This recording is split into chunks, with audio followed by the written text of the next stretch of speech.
Good evening, and this is a Kickstarter seminar from the Micro Business Growth Club.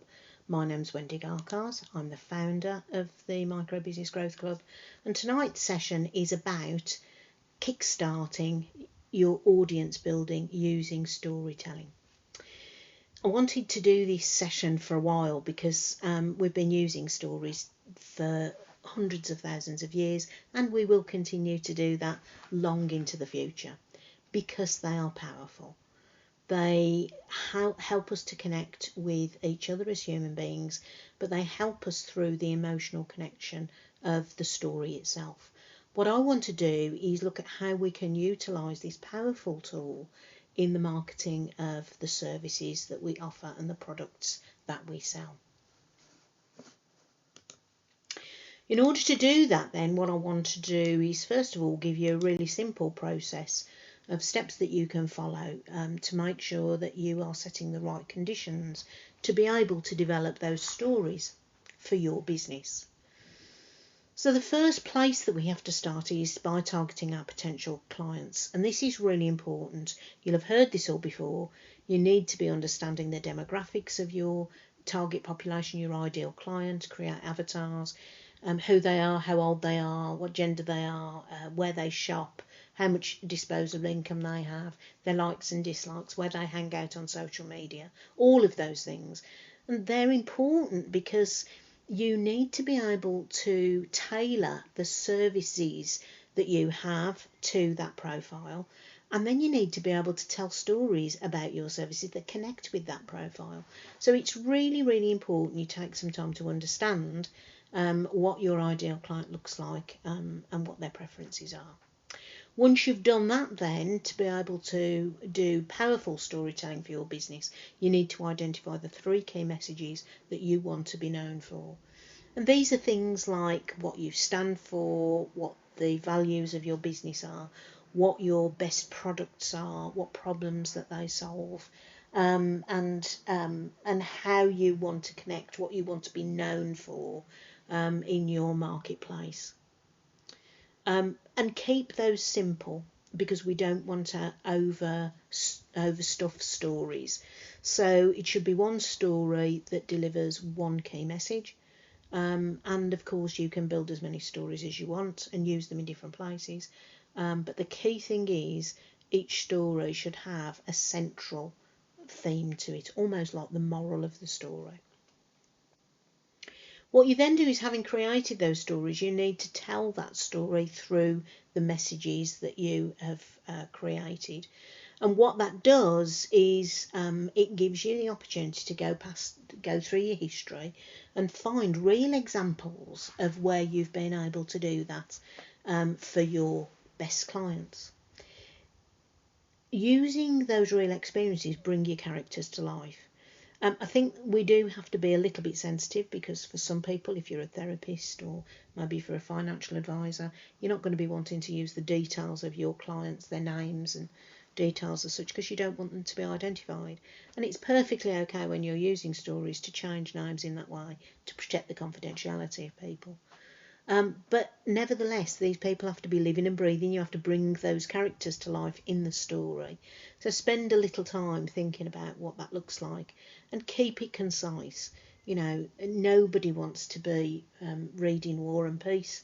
It really is little vignettes. It's little snapshots of parts of stories of how people have used your services to overcome a problem or to solve a problem or to do better for themselves, and it's using your story to illustrate that point. If you do that well, then essentially you're casting the reader in a supporting role, because if they can identify themselves in that story because they are like that person, or because they're in a similar situation, or because they've got a similar problem to solve, then essentially they will see that story is directly speaking to them, and it means that they become almost involved in that story because it's so relatable. When you're developing these stories, try them out, talk to people. Do they have a good impact? Do they not have a good impact? Because storytelling is a skill that is better with practice. So the more you do, the more effective it will be. And the thing as well about stories is that they enable you to connect with potential clients on an emotional level. So it is no coincidence that the most looked at videos or posts or stories that you see on social media platforms are the ones with kittens or puppies or babies doing a dance in front of the television. And the reason that we love watching those things is actually they give us a feel-good factor. They make us feel warm and fluffy inside. And I'm reminded of a very famous quote that talks about that, and it's a Maya Angelou quote that says, people that you meet might forget what you said, and they might even forget what you look like, but they will never forget how you make them feel. And if you can connect on that emotional level with people, they will get you and you get them. And so what we need to be doing is not using pictures of kittens to do that, but we need to use those real life stories from our history that we can demonstrate that relatability and that connection with real people and real situations. And there's a tool that people have been using again for thousands of years to do that when they write stories, and it's called the Aristotle triangle. It's also known as the rhetorical triangle. But essentially what it says is if you want to make a connection with people through stories, there are 3 ways of doing that. You can use the ethos of the story, which is the ethics and values and reputation that the story is based on. Or you can use the pathos, which is the emotion that the story is based on. In your case, that might be the problem that you solve or the pain point solution that you have for your client. And then the third one is the logic of the situation. So your story is built around the logic, the logos of the situation, which is the factual benefits that people get from you. I thought I'd just talk you through some examples of that really. So there is a lady in the West Midlands by the name of Susie Richards. She's just got an OBE in the King's birthday honours list. And she created a charity called Smile for Joel. And it is a charity that supports families of terrorism and murder victims from terrorist acts. And she created this charity after she lost her father, her brother and her son in a single terrorist attack that happened in 2015 when a gunman went on the rampage in a Tunisian hotel. She created that charity because she wanted to help people who would find themselves in similar situations. And the charity is one of the most uplifting and positive charities that works with families to help them learn to live with and overcome the aftermath of such a terrible, terrible thing to happen. She's not over sentimental about it. She doesn't focus on the terrible events themselves. What she talks about is how important it is that people recognise what they're going through and learn to find a way of living with that and move beyond it in the honour of those people that they've lost. Tremendously powerful message. She has hundreds of stories that she's gathered along the way, not just of her own situation but of others. And she really is a truly uplifting individual to listen to, and is a master storyteller, because what she does is tell the truth. She tells it as she sees it, and it has a powerful connection with people, and they are more than happy to support the charity. It's a great example of how to use ethos, the values of a cause, if you like, to sell that. To sell that as an entity, as a cause to support. The second example I'm going to use is of pathos, and if any of you have watched the Marks and Spencers and John Lewis Christmas adverts, you'll absolutely identify with this. So it's where we use the emotion of the story to sell the solution. And you'll notice that for those 2 big organisations, their Christmas adverts are never about selling product, never. What they sell is the importance of love, family and togetherness at least once a year. Because they are celebrating with their adverts, they are celebrating the tradition and the atmosphere and what is really important. Not how many presents are under the tree, but actually who you connect with, who you contact, who you spend time with, who you celebrate with. Very, very powerful stories.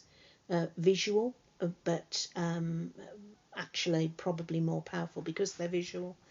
And if you look at the sales figures of what happens every Christmas, you can tell whether people have liked that story or not, whether they're bought into that story or not. And it really does show in the sales figures. So we know that if you do your sales story well, it will have an impact on the way that people react and the way that people behave. The third one then, the logos. I couldn't, at first I was struggling to think of an example for this, and then it hit me straight away. Most of us out there now have either heard or used something called Vinted. And Vinted is one of the it's one of the fastest growing e-commerce sites. But it's enjoying tremendous popularity. And Vinted, it has a simple message, and it says, if you're the sort of person who've got good quality stuff cluttering up your cupboard that you never use or no longer wear or don't want anymore, why don't you sell it? You can make a bit of money and you can buy something that you will wear instead. And it's great for the planet because you're recycling and you're reusing and you're upcycling, essentially. You can't argue with that because the logic of it is self-evident, sometimes called a no-brainer. And they use that in the adverts that they have and the stories that they sell. So what you realise is that this triangle has been in use for eons because it works, and it's because really good stories utilise it to get their point and their message across. It's something that every one of us can use to frame the stories that we want to sell to our potential clients. So, having done that then, what I want to get you to think about is how you reinforce. So what I want to get you to think about, having looked at that structure, is whether your stories are conveying the whole idea about your brand identity too. It would be a real missed opportunity if you didn't use the stories that you have from your own history to reinforce that brand identity. And this is really straightforward. You have to remember what is important to your brand. So what do you stand for? Why do you do what you do? What's important to you in your business? And why is it important? And what is the promise that you make to your customers that you're not prepared to break? Those things encapsulate what your brand identity is. And if they're not featured in your stories that you tell, then how is anybody supposed to know that? They might be able to find it out if they dig through your website or dig through all of your social media postings and things, but you really do need to make it clear. So you can use stories that illustrate and showcase your brand identity in really clear ways, very concisely and very powerfully. But you have to make it happen.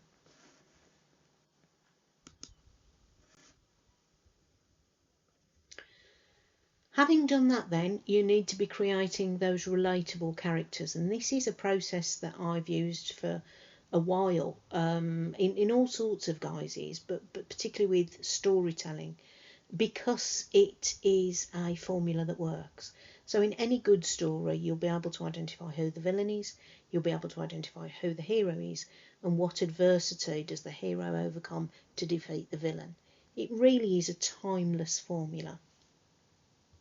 But we use it all of the time. I used to do a lot of work with corporate teams, and I would be called in by the leaders of those organisations when things were not working, if they'd got a team that were not performing, particularly if it was a key team that was important to the performance of the organisation. And you probably have worked in teams like that. You know, people don't like each other, they don't get on with each other, they're lost, they don't understand what their focus is. There's all sorts of reasons. But my first activity with the team to get them to gel together was to identify who the common enemy was. There is nothing that gels a team more and quicker than understanding what they're fighting against. And in many cases, the villain isn't a person. It's a situation or a piece of policy or a regulation. It could be a competitor's product or service. But you have to identify what is it that they are fighting against. What do they need to overcome in order to win? It's easy to spot the hero in a situation, and in your stories, your customers, of course, are the hero. But you give them the means to overcome the adversity through the products and services that you offer them. And so by constructing stories following that really, really simple device, you will find that it will make that connection really much quicker with people who are reading your posts or looking at your pictures or your videos. So it's a really useful little device to have up your sleeve. Can you identify the villain? Are you clear who the hero is? And are you clear how you help them to overcome adversity through your product or service?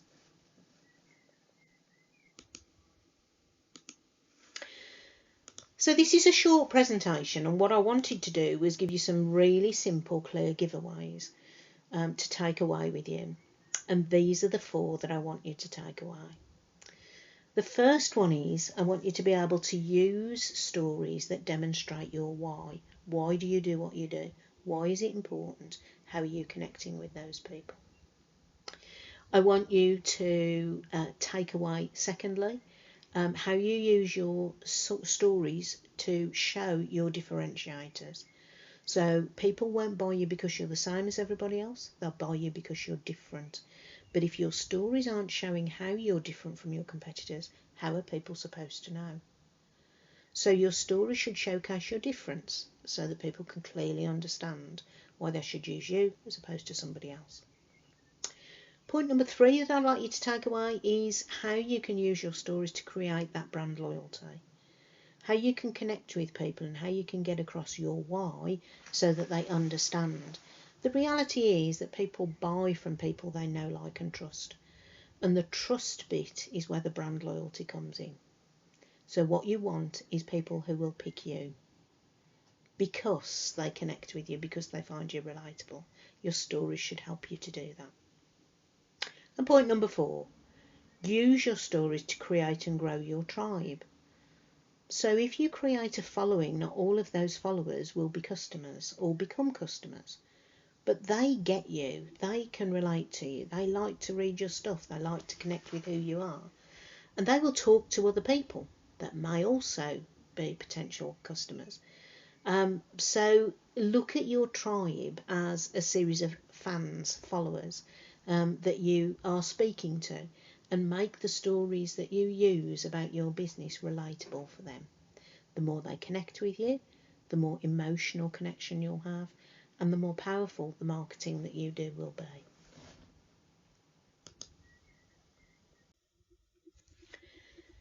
So I hope you found that presentation useful, and it's given you some ideas about how to breathe some life into the stories that you can draw from your history, from your past, and how you can use them to promote your services in the future. Don't be afraid to make that emotional connection, because it's a really strong connection that you can grow your business on the basis of. I developed the Micro Business Growth Club because I'm an absolute passionate advocate for small businesses. We are the engine house of our economy, and really governments do very little to support the small business owner, and what I wanted to do was really do whatever I could. So the Micro Business Growth Club is an online business community that helps small businesses grow to bigger businesses with support that they can afford. If you want to know how to grow your business, make a bit more money, live your dream, then you can come and join our club. We would love to have you. And at the moment there is a free 1-month trial when you sign up, so you can try before you buy. So visit www.microbusinessgrowthclub.com and see what we're about. We also have a YouTube station under the same name where you'll be able to see other sessions like this and a short series of training videos for staff called the Packed Lunch. So I hope you have enjoyed this. I hope you've enjoyed the storytelling, and I hope you go off and try creating some of those stories for yourself, using the successes in your past and in your history, People need to know what they are, and you need to share them through storytelling. Thanks for listening.